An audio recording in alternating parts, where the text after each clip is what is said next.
এই যে এই থোলটা কি সুন্দর দেখিছেন, একদম হাত দিয়ে ছিঁড়া যাবে, কিন্তু এখন ছেড়বো না যেহেতু বাতাস চলে আসে। এই দেখেন কত কাছে, আমি আমরা ধরতেও পারতেছি, এত কাছে এই থোলটা।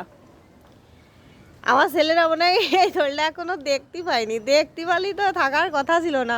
বড় ছেলে আম ছেড়ে না, কিন্তু ছোটটা আম ছিঁড়া তালেই থাকে।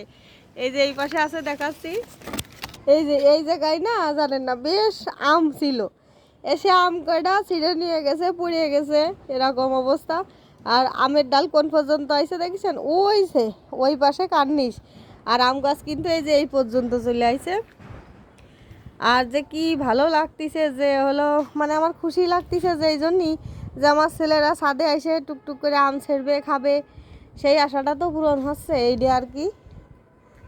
আর আম যে খাতি যে খুব ভালো, এটা হলো আটির চারার আম, বুঝেছেন, মানে লাগানো না।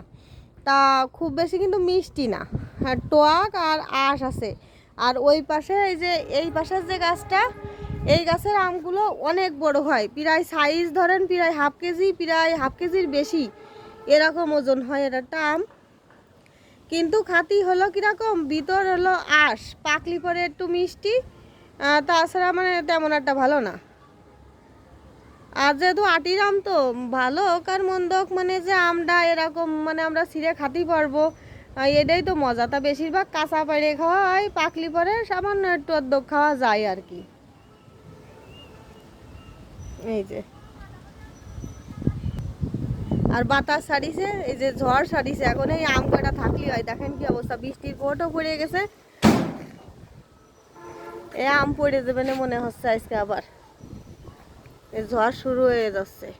এখন কিন্তু 12:30 বাজে, এই অবস্থা।